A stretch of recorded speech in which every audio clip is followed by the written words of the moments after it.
السلام عليكم ورحمة الله وبركاته. مرحبا بكم من جديد. سنتحدث في هذا الفيديو عن تحليل CRP. تحليل CRP اختصار لكلمة C-reactive protein، بالعربي بروتين C التفاعلي أو المتفاعل. كثير منا قد طلب منه هذا التحليل لأهميته، بكون هذا التحليل مهم لتشخيص الكثير من الحالات المرضية، وأيضا لتقييم مدى استجابة الجسم لنوع من العلاج.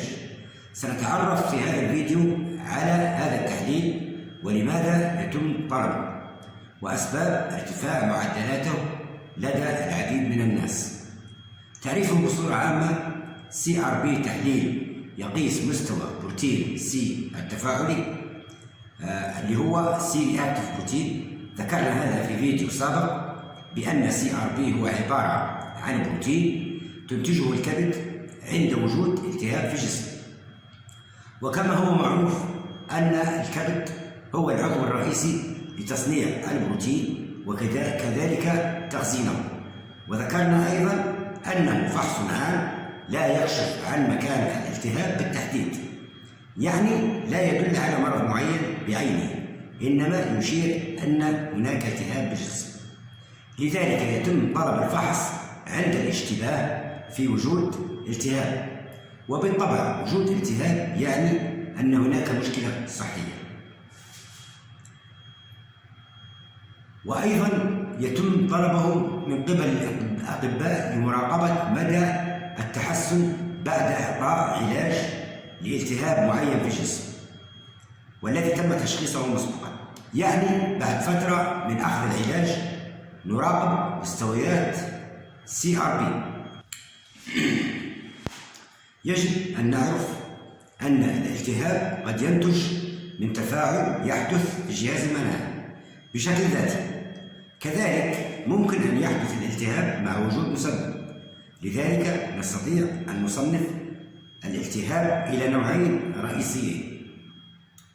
النوع الأول التهاب ميكروبي، وهو الذي ينتج عن الإصابة بسبب ميكروب نتيجة عدوى، مثل الميكروبات الفيروسية أو البكتيرية أو الفطرية. النوع الثاني التهاب غير ميكروبي، هنا لا يكون هناك إصابة بسبب عدوى وليس هناك ميكروبات، ولكن ينتج الالتهاب بسبب مشكلة أو خلل في جهاز المناعة. بما أن فحص CRP هو فحص عام كما ذكرنا، ولا يحدد موقع الالتهاب الحاصل أو طبيعته، لذلك يتم تفسير نتيجة التحليل اعتمادا على التقييم الكلي للحالة المرضية، منها السيرة المرضية بتفاصيلها أو الفحوصات الأخرى التي أجريت للمريض إلى آخره من الأمور التي ممكن أن نصل بها إلى تحديد مكان الإصابة بالضبط. يعني يجب البحث أكثر لتحديد مكان الإصابة بناء على معطيات أخرى. يعتبر تحليل CRP من إحدى المؤشرات المهمة التي تقيم وجود التهاب، سواء كان من النوع الميكروبي أو الالتهاب الغير ميكروبي، والذي يحدث بسبب مشكلة في الجهاز المناعي كما ذكرنا. فيكون التحليل له دور تشخيصي لنشاط جهاز المناعة بشكل عام، وهو ليس خاص بمرض معين. فلذلك نستنتج أن التحليل يستخدم بشكل رئيسي لأغراض مراقبة الالتهاب وتقييم مدى استجابة المريض للعلاج. مراقبة استجابة المريض للعلاج من الالتهاب الميكروبي، خاصة عندما يكون الالتهاب بسبب بكتيريا، ويبدأ العلاج بالمضادات الحيوية فيساعد على تقييم استجابة المريض لهذه المضادات الحيوية. من ناحية أخرى مراقبة ظهور مرض بسبب التهاب مناعي وليس ميكروبي، وخاصة في الأمراض المناعية المزمنة، فممكن أن يساعد على تقييم استجابة المريض للأدوية المناعية وتقييم حصول تلك الانتكاسة المرضية. نذكر مثالا على تلك الأمراض المناعية مثل أمراض المفاصل والروماتيزم أو مرض الذئبة الحمراء إلى آخره. ما هي شروط إجراء تحليل CRP؟ حقيقة لا يوجد تحذيرات خاصة ولا يحتاج التحليل إلى الصيام. نوع العينة: عين الدم يتم سحبها عن طريق الوريد وبعدها يتم إجراء التحليل وظهور النتيجة في المختبر. نأتي إلى تشخيص الالتهاب عن طريق نتيجة التحليل. إذا كانت النسبة مرتفعة يعني ذلك أن النتيجة غير طبيعية لفحص CRP. عندما تكون النسبة مرتفعة هناك احتمالات لارتفاع نسبة CRP، أما أن يكون ارتفاع بسيط أو متوسط أو ارتفاع شديد. بالنسبة الارتفاع البسيط إلى المتوسط من 3 إلى 10 ملغ على اللتر، هذه النسبة مؤشر لوجود التهاب مزمن في الجسم. الارتفاع البسيط أو المتوسط قد يكون مؤشر لصحة الجسم بشكل عام، ولكنه ممكن أن يدل على وجود أمراض مزمنة مهمة، خاصة عند مرضى السكري أو الكوليسترول أو ضغط الدم.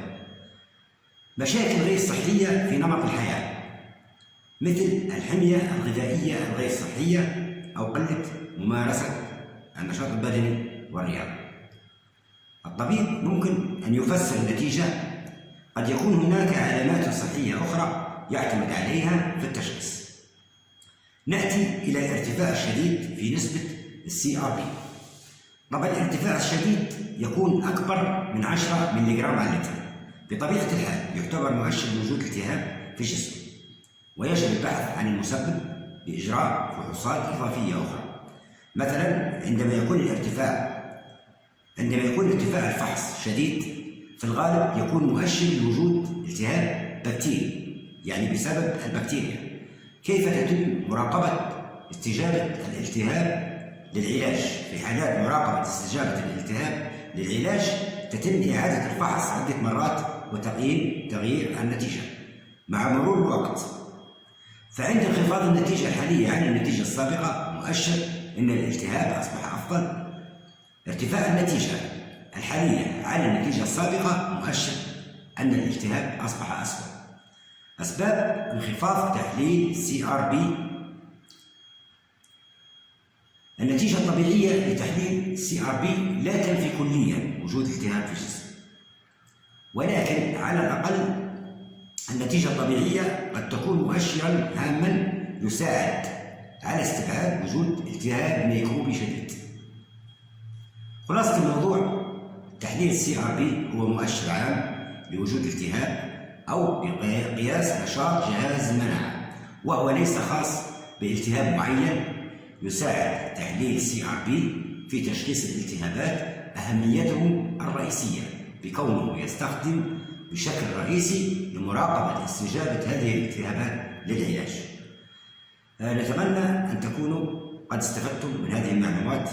لكم تحياتي وكل الود والاحترام، أخوكم سعد الفلاح.